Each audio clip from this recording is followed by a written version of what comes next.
Okay, now it's been a while since I formed the Danish, and as you can see from these, they're quite puffed up. Now for the type of Danish that I want to do, it's raspberry Danish. I have mixed 36 raspberries. I've got 6 pastries, so I'm aiming to get about 6 raspberries on each, with 3 tablespoons of jam. They're still frozen raspberries because I want them to stay in one piece, and if you have fresh raspberries they probably have disintegrated by now. But that's 6 raspberries per Danish and 3 tablespoons of jam. What you need to do now is to gently press the centres of these just to flatten the middle a little bit. Don't have to worry about it very much. Okay, and then put your fruit on top. They go into the oven at about 200 degrees Celsius. Yeah, sorry about the right amount. About 200 degrees Celsius for about 15 to 20 minutes. It depends how hot your oven really is. And sometimes that seems to vary from day to day. But yeah, for about 15 to 20 minutes until they're, well, they definitely look like they're cooked at that stage. They're golden brown and the fruit has sort of melted on top of the pastry. Oh, they do taste nice, believe me. These are yummy when they're done. Okay, nearly done.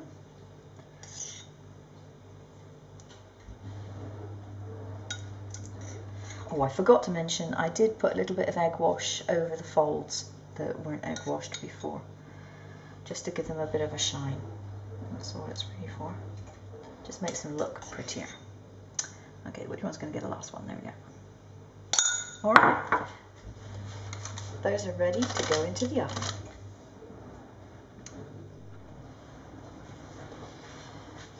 Okay, about 15-20 minutes later, these are what the Danish look like. I like mine slightly on the underdone side, so it's personal taste. I don't like them overly brown. You leave them to cool on the tray until completely cold, and then for a little bit of extra zing to them, you can make a little, and I do mean a little glacé icing to go over the top. You just drizzle it on. All I've got in here is about 4 heaped teaspoons like that of icing sugar. I'm going to cheat and use lemon juice in a bottle. I know, I live in Spain, I've got plenty of lemons, but this ensures that I don't get pips into my icing or bits of flesh or anything else. And I just want a smooth icing. Not too much lemon juice. I'm not going to put it on at the moment because my pastries are hot, but I just want to show you consistency that you need. That consistency is ideal. If you put it on when they're hot, the icing will just dissolve and you won't actually see it. If you put it on like this when they're cold, you'll see the drizzle of white icing on it. It just looks quite pretty. And all you do is you take a spoon or a fork and you just drizzle it like that from side to side over your pastries. Okay, you should now have some very tasty raspberry Danish. And don't blame me if your waistline expands.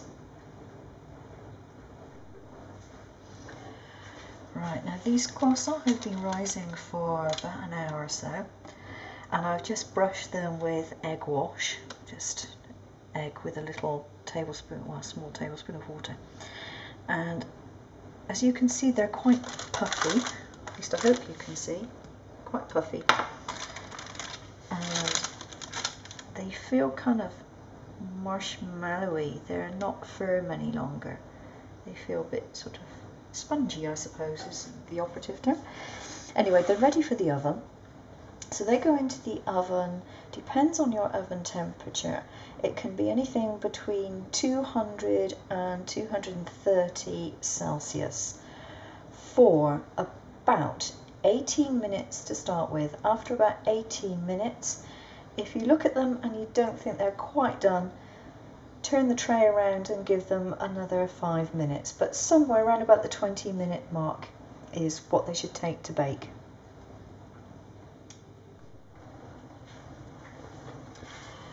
Okay, my croissant have been in the oven at about 210 for about 20 minutes, and there we are, all done. I'll leave them to cool on the tray. That ensures that if they do have any baking to do inside, if they're not really absolutely done inside, they'll have a bit more chance from the residual heat from the tray. But those look like they're pretty well done to me. What you don't want to do is see lines of white on the edges. If you see that, then they're definitely not done. I don't like my croissant overdone. Some people like them a really dark caramel brown. Personally, I'm not that keen. But you could bake them longer than that. I wouldn't bake them any less.